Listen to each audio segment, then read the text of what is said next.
Alhamdulillahirabbil alamin. Wassalatu wassalamu ala asyrafil anbiya'i wal mursalin.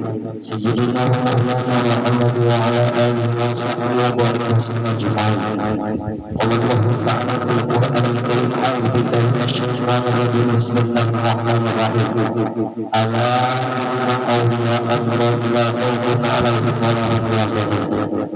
Alladzina amanu wa kanu yattaqun. Lahum busyra fil hayatid dunya fil akhirah.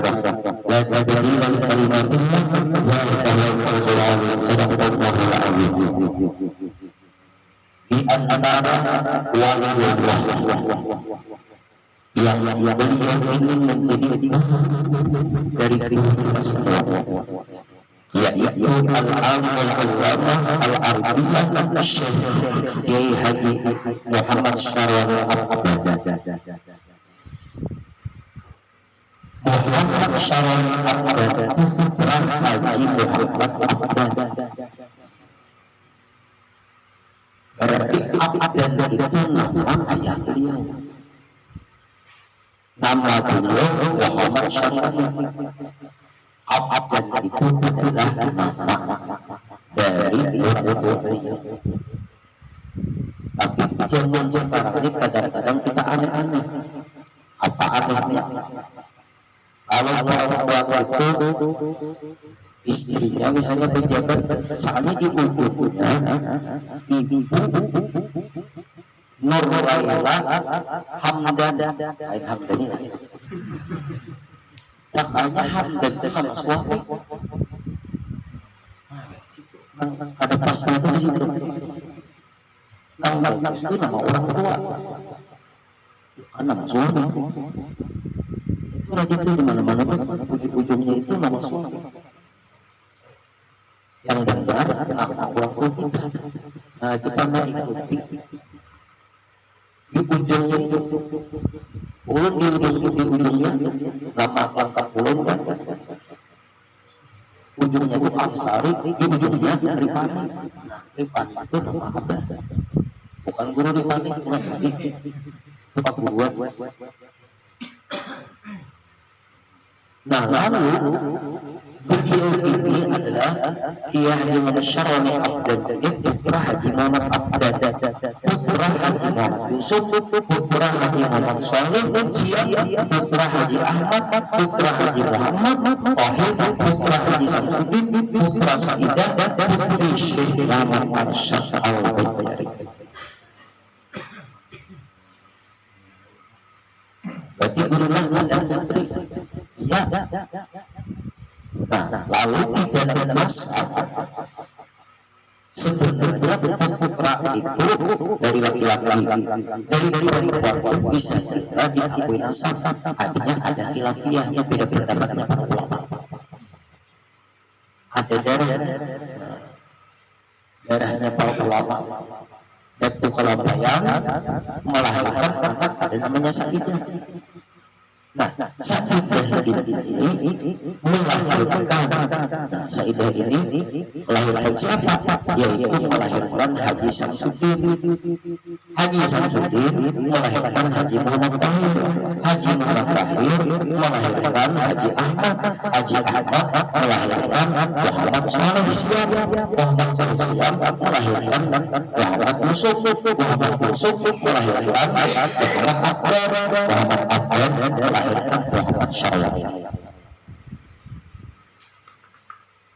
Tapi kalau orang hiridengki, nah ini hiridengki. Ini sudah ada hiridengki, kada senang. Putus dia. Kenapa maka putus? Karena dia adalah ada Saidah. Yang penting kita kaum mereka itu dia beda pendapat ulama. Tapi kalau jurid itu dari laki-laki lebih kuat lagi. Tapi jangan dibarang putus kalau jurid itu dari perempuan. Kecuali istimewa bagi nabi kita. Nabi kita punya anak yaitu Fatimah Zahra. Dari Fatimah Zahra melahirkan zuriat Nabi kita Nabi besar Muhammad SAW, kawin dengan Sayyidina Ali, melahirkan Sayyidina Hasan, melahirkan Sayyidina Husain. Makanya ada Al Hasani, ada Al Husaini. Al Husaini kebanyakannya melahirkan Alawi. Ada kitabnya yang didustakan oleh imam. Apabila kita mendustakan nasab sama memponis orang itu anak ada jelas, itu fitnah lebih kejam daripada pembunuhan. Nah ini bahayanya kita mendustakan nasab seseorang, sangat berbahaya. Fitnah, pembunuhan karakter. Tuan guru itu kan ada yang bisa kecil, bisa besar semua. Tuan guru itu kan ada pahala kecil, pahala besar semua. Apabila bujur, pahalanya besar. Apabila salah, dosanya besar. Nah lalu yang berkenaan dengan sebutan guru karena beliau berada di bagian atas anjuran dari Kiai Kasyful Anwar, dibagi dua, guru syar'i di Martapura, guru syar'i Abdan. Silahkan kalau anak kabarnya nyatain bilang hadir prinsip dari kelampaian itu membagi zuriat. Nah ini tuh dari kelampaian seperti Rasulullah membagi sahabat pendidik dakwah. Lalu dari kelampaian ini membagi zuriat. Ya zuriat itu kelampaian itu bertebaran di mana-mana. Jakarta akan membagi zuriat. Daerah Kalimantan Selatan bisa kebobolan sudah pahaman Ahlus Sunnah wal Jamaah, termasuk Indonesia. Dilahirkan sekitar tahun 1334 Hijriah atau 1915 Masehi. Sejak kecil, nah ini sejak kecil dia memiliki hikmah semangat yang tinggi untuk belajar ilmu agama. Kalau ada semangat yang tinggi di dalam mempelajari ilmu agama, sulit untuk memahami ilmu agama itu. Kenapa? Karena ilmu agama itu tidak bisa jerguru-jergur sasambilan mengaji, harus seturuh.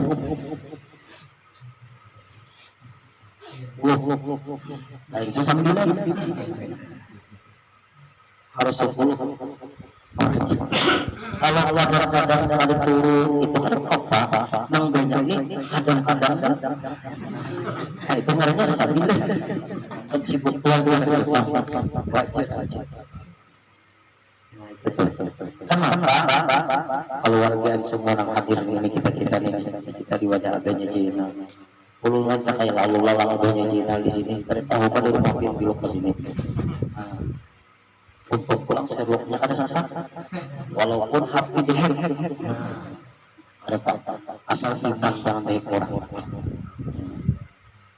Nah lalu ini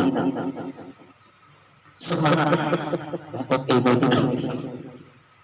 Minimal satu ilmu dahulu dikuasai.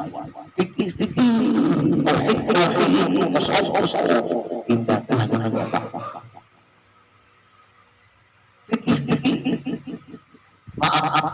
Dan gurunya kalau bisa bertunggal, jangan berpindah-pindah. Kenapa? Nah, ini penting, bukan guru itu malah mati karena bingung. Lalu ketika banyak guru, lalu bingung, guru tak unik. Nah, lalu terjadilah perbandingan pemahaman. Ibarat ibarat keracunan hanya ditakut. Kalau bisa dikini dokter, guru harus nyari guru. Ya bisa bingung. Kebingungan itu bisa. Tapi harus kita punya prinsip. Nah ini kaitannya semangat untuk ilmu dan sangat serius dan tekun dalam belajar sehingga sangat disayangi oleh para gurunya. Serius ini bahasa kitanya fokus. Karena ilmu agama ini ilmu yang Allah berikan kepada orang-orang yang dipilih. Ketika masih berdomisili di kota Intan Martapura, ia habiskan waktunya hanya untuk belajar dan beramal. Artinya si ini sebelum berdoa di Martapura mengaji. Jadi kita mengaji bisa katakan lawan guru-guru kita di kampung. Artinya jangan membuang jauh dulu. Sebab kalau membuang jauh, kata berbulan dulu di kampung kita, karena dari sempapan orang itu mengaji jauh, misalnya berbeda-beda mau guru di kampung, anggap gaya menyalahkan guru di kampung. Haramnya guru di kampung guru. Ini masalahnya. Bentuk kalau yang aja ke guru dulu di Islam supaya ilmu itu dominasi kampung dulu, karena guru di kampung itu pasti dia tahu dengan keadaan kampungnya. Kalau kita langsung membuang jauh, akhirnya bersebera. Kalau guru di kampung lalu balik kita amannya ada cocok. Nah, di samping itu ia sempat belajar kepada para ulama ternama di kota Martapura. Nah, mengaji dua. Si Dini sebelum buka kurbannya ini. Siapa guru sujud? Yaitu kepada paman beliau sendiri, Kiai Kasbul Anwar. Kiai Haji Kasbul Anwar yang kita ziarah di Kampung Melayu. Itu adalah pamannya guru bagi keponakan beliau.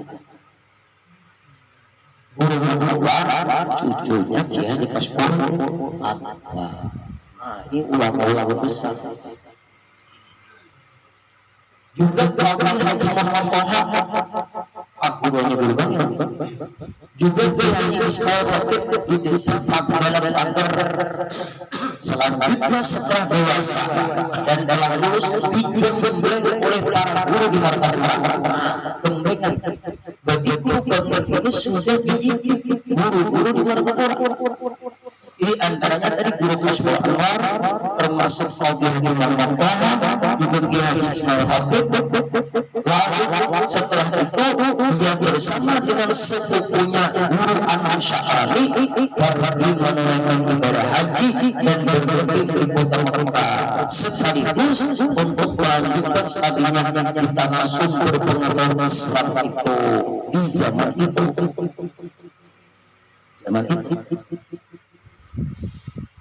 Berarti setelah pondasi dasarnya kuat di kampung halaman, akhirnya menunaikan ibadah haji, langsung belajar. Bahari orang berhaji di Betahan haji turis. Wah ini kan kurang. Lihat kita berkata ke sana semuanya. Nah ini penting. Di bawah pengawasan sekaligus pamannya, yaitu Kiai Kasbul Anwar. Nah, kita harus diawasi guru-guru kita, atau kita digembleng oleh guru kita, atau kita ada hubungan dengan guru kita, atau kita banyak pendapat dengan guru kita. Sebab apabila lepas kontrol haji bisa meletak haji yang salah, atau guru yang menggembleng tadi dilawannya karena sudah berbeda paham. Ada sedikit biar asalnya murid berbalik arah sedikit. Kenapa bisa itu terjadi? Karena dia lepas kontrol dari bimbingan guru. Imam itu asalnya memuji Ba'alawi. Sekarang emosi Pak Alawi. Bagi orang itu berlepas mata rantai keilmuan dari gurunya. Sekalinya berguru lawan yang berbahasa semut.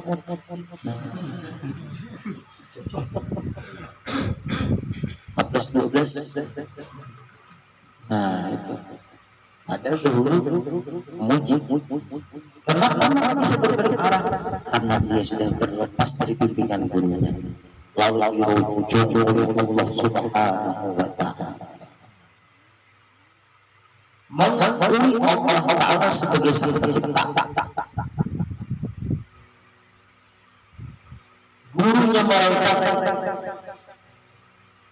diciptakan dari Allah, disuruh menghormati, sekalinya melawani sang pencipta, yaitu iblis laknatullah. Jangan iblis alaihissalam sama itu, hanya bisa berpaling arah. Jangan bingung, contohnya banyak. Lihat guru banget, oleh guru Kasyful Anwar. Di dalam pengawasan guru Kasyful Anwar, mereka berdua belajar dengan tekunnya karena diawasi. Ketika mereka berdua berada di kota suci Mekah, keduanya belajar kepada para ulama yang terkenal dan berkibar internasional. Lihat, sudah berkibar internasional dunia ini sudah dalam pembahasan guru Kasyful. Berarti karena sembarangan guru mengaji di Mekah. Siapa guru yang berkibar internasional? Sayyid Amin Qutbi. Sayyid Amin Qutbi, Pak Guru Kasyful Anwar. Diutuslah guru bangga bersama Guru Syarani ke Mekah. Digendong, diawasi, diarahkan. Lalu di dalam pengawasan guru Kasyful, beliau berdua, Guru Syarani sama Guru Syarani ada belajar dan Sayyid Amin Qutbi. Nah ini yang disebut al-ilmu mu'tabar maka salah satu bisa dibaca. Ilmu yang bisa diperpegang itu ilmu yang punya mata rantai sampai kepada Nabi kita Nabi besar Muhammad sallallahu alaihi wasallam. Kalau ilmu ada punya mata rantai, kebiasaan berseberangan. Siapa lagi? Syekh Umar Hamdan atau ngisi manusia. Syekh Umar Hamdan, nah ini penting. Ini adalah hadisul haramain, ahli hadis di dua kota suci. Dan ini adalah yang menonjol dari gurunya Syarani Arif.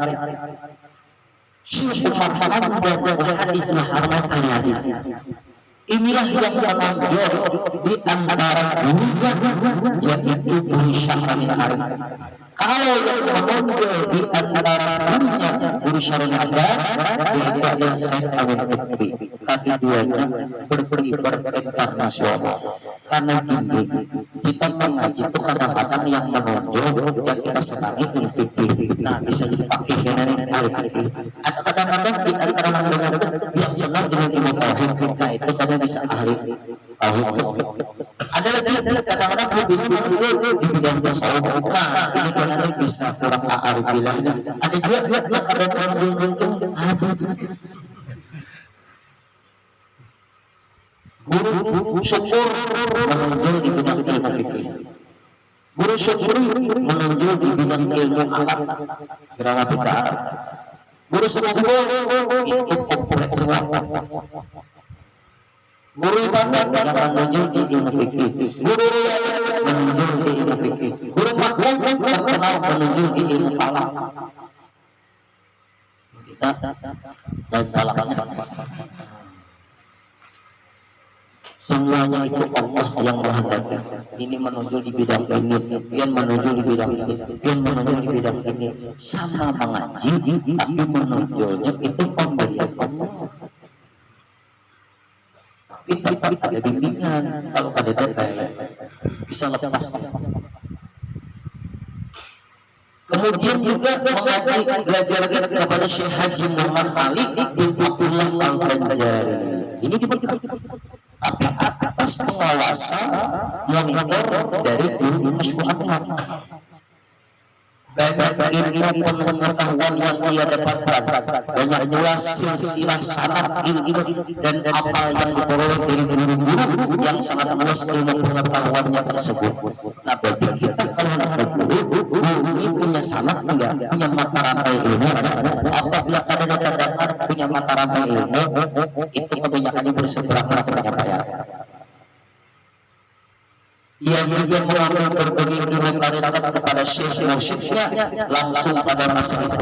Syekh mursyid, guru yang mendidik. Siapa yang mendidik? Guru syarah hadis siapa? Yaitu mengambil sanad dan ijazah tarikat Naqsabandiyah dari Syekh Umar Hamada. Mengambil tarikat Samaniyah, ia terima sanad dan ijazahnya dari Syekh Ali bin Abdullah Al-Banjari. Muhammad Syarif Abdullah termasuk seorang murid ulama, seorang murid utama maksudnya, dan paling disayang oleh Syekh Amin Qutbi dari murid lainnya saat itu. Kenapa? Tekun, rajin, dan memang murid yang dimonitor oleh gurunya itu akan dimonitor oleh guru yang lain. Ibarat dokter rujukan. Ini dimonitor oleh dokter umum. Dokter umum mengarahkan ke dokter spesialis. Nah, itu. Dokter spesialis ada lagi dokter spesialis dan spesialis. Imbahnya lebih lagi. Itu cara kita mengaji itu. Nah, kemudian sehingga akhirnya dalam ilmu tasawuf ia banyak belajar kepada Syekh Amin Qutbi, maka akhirnya diangkat sebagai khalifah Syekh Amin Qutbi di negeri Indonesia. Nah, orang yang menjadi khalifah guru karena orang itu sudah digembling oleh guru, dan pilihan guru dari berbagai murid yang murid itu ngaji sama guru ada sembarang. Gurunya menyuruh menyampaikan ilmu, gurunya menyuruh membuka pengajian, gurunya menyuruh dakwah, gurunya menyuruh apapun. Kebiasaan orang itu jadi khalifah guru. Kalau ada kesuruhan dari gurunya, belum lain khalifah ini. Itu kayaknya ada rasa nafsu, rasa alim pada orang. Nah, itu tuh. Rasa alim daripada orang itu bisa terjadi. Setelah sekian lama bermukim di tanah suci Mekah, belajar dan mengajar. Nah, sempat mengajar. Kenapa mau mengajar? Karena gurunya menyuruh mengajar. Ini bisa guru itu, aku haurlah ikan gantiakan aku di sekolahan dahulu. Itu sebenarnya guru melatih. Sebelum ikan berizinkan, kau ngajar dulu. Sebelum terjun ke masyarakat, ngajar dulu. Nah, mengajar beliau dan selalu berfirman di lautan ilmu. Nah, di lautan ilmu, bukan di selatan ilmu. Sedikit aja. Alim orangnya sudah. Maka atas izin, nah ini izin garis bawah ini, izin dan restu guru-gurunya, guru-gurunya, izin, restu guru-gurunya, kembalilah dia ke kampung halaman, disuruh guru pulang kampung. Ulun ada bisi kawan, kita pulang kampung. Udin jangan pulang. Jangan pulang karena kenal dengan dia. Nah, disuruh pulang. Ada kawan pulang kampung di bumi ini tanah Martapura untuk mengembangkan ilmu pengetahuan yang telah dipelajari dan dia ambil dari guru-gurunya tersebut di kota kota suci Mekah.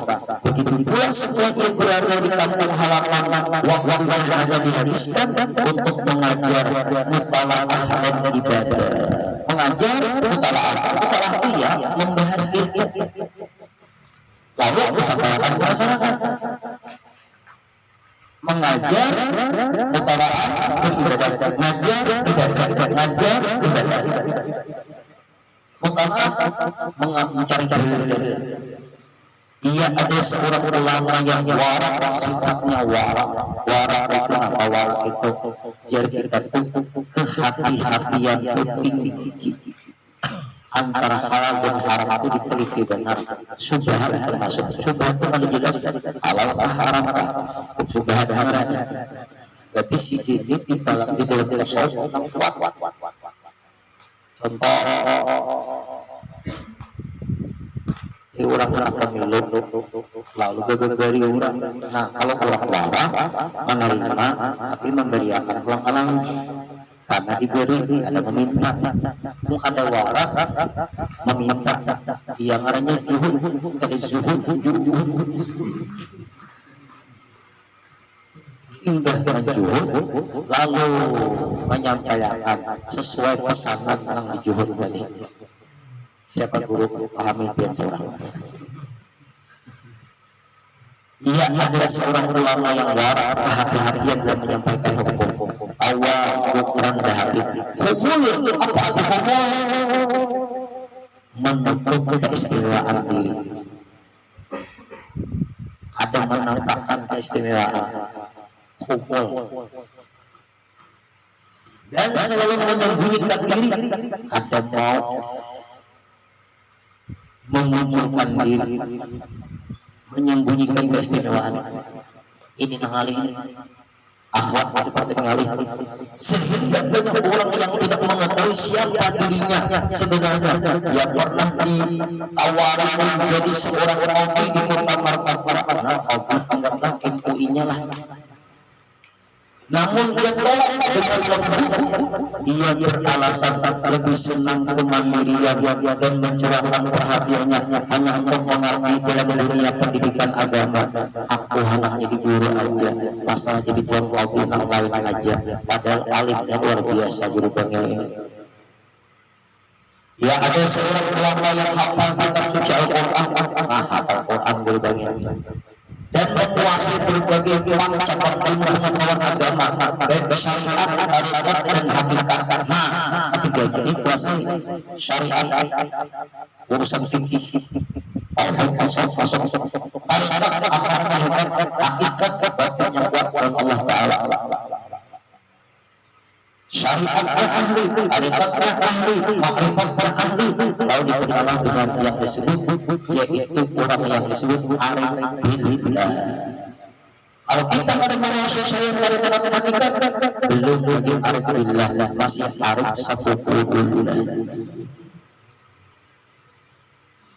Nah ini kelebihannya. Kemudian ia juga seorang ulama yang tak pernah lelah dan tanpa pamrih dalam berjuang meneruskan cita-cita datuknya, yaitu Syekh Muhammad Arsyad Al-Banjari, meneruskan cita-cita datuknya, bukan membanggakan datuknya. Juga kalau kita berakhlak seperti akhlak untuk orang kaya, hubungan diri dengan kaya, yang bujur-bujur, teruskan cita-cita datukmu, jangan sibuk membanggakan datukmu. Ada tahun 1946 ia bersama keluarganya berhijrah ke kota Bangil, Jawa Timur, dan menetap di sana sampai akhir hayatnya. Karena menjadi kota Bangil bukan wilayahnya, di samping sifat pertawadukannya, ia tidak mau membuka pengajian. Ada mau? Nah, ini timbul membuka pengajian, mengajar siapa? Kitabnya dulu nulis sekolah, siapa yang mengajar, siapa yang izin nih? Itu paling tinggi kitabnya yang tinggi, keterangannya maka bingung. Nah ini kadang mau ini akhlak. Namun akhirnya para ulama Jawa Timur mengetahui siapa sebenarnya jati dirinya, walaupun beliau sangat kuat menyembunyikan ilmu dan amalnya. Ulama Jawa Timur itu sebenarnya sudah mengetahui, tapi tetap menyembunyikan diri. Pada suatu hari ketika para guru dan pimpinan pondok pesantren yang berada di sekitar wilayah Jawa Timur hendak menuntut ilmu agama yang mendalam kepada Kiai Abdul Hamid di Pasuruan, Kiai Hamid pun tak mau mengajarinya dan dia memberikan rekomendasi untuk belajar kepada Kiai Malar Syarani Abden di Kota Bangli. Ini sama-sama orang mantap hatinya. Karena Kiai Hamid kurang masyar. Aku kadang-kadang pelajar gue bukan tetap abangil aja. Lalu tak bongkarlah jati dirinya guru-guru. Karena apa? Karena dibongkar oleh Kiai Hamid. Memang bukan bujuna, bukan masalah. Kurang telah buka. Nah lalu akhirnya setelah pamatan dan restu dari Kiai Hamid, mereka berangkat menuju ke kediaman Kiai Muhammad Syarani Abdar yang berada beberapa kilometer saja jaraknya dari kota Pasuruan. Ulama-ulama Jawa Timur tadi kedatangan mereka di rumahnya persis waktu itu ketika ia sedang mentalaah membaca kitab beberapa kitab yang pada waktu itu masih terbuka sebuah halaman kitab-kitab itu. Sebelum mereka menyampaikan masalahnya terlebih dahulu, yang menanyakan kepada mereka dengan pertanyaan yang lemah lembut. Para kiai semua yang saya muliakan, apakah masalah ini yang Kiai ingin tanyakan? Dijawab sidin dulu. Ini kalau dia masalah yang nanti akan tanyakan, belum begitu takut dijawab sidin juga. Nah, ini wadah ulun angkat tangan. Ini mata apa namanya mata batin kurang tajam. Ini guru bangil. Semua yang hadir merasa heran dan kagum karena semua pertanyaan yang sudah disiapkan telah terjawab sebelum ditanyakan.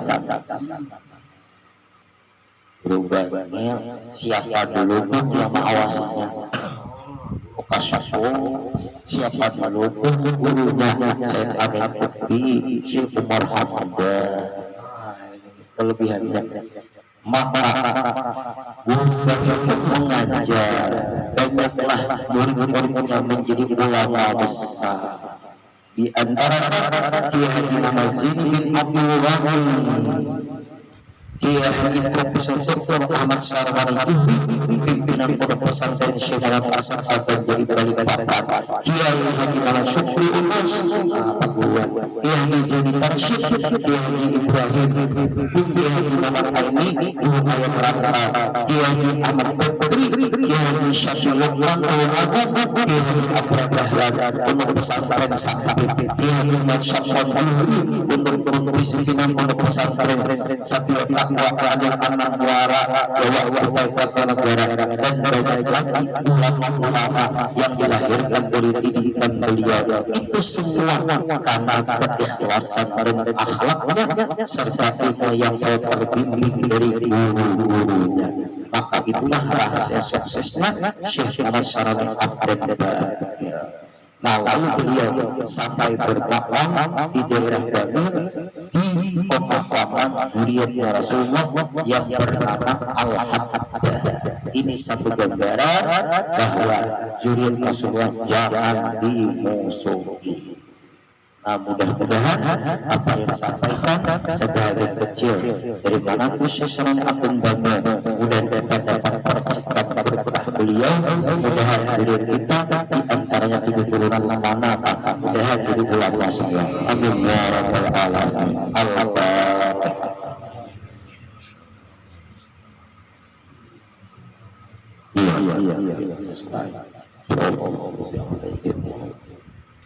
Wa'fu anni ya karim ma'fun ya rahim ma'fun ya rahim ya maulana ya mujib ya hadiran ya warid awasna ilaika bil habib taqdi hajatina ya Allah ya Allah ya Allah muslimin marid sallallahu ala sayyidina Muhammad wa ala alihi wa sallam walhamdulillahi rabbil alamin ya rabbil mustafa wa sidana Allah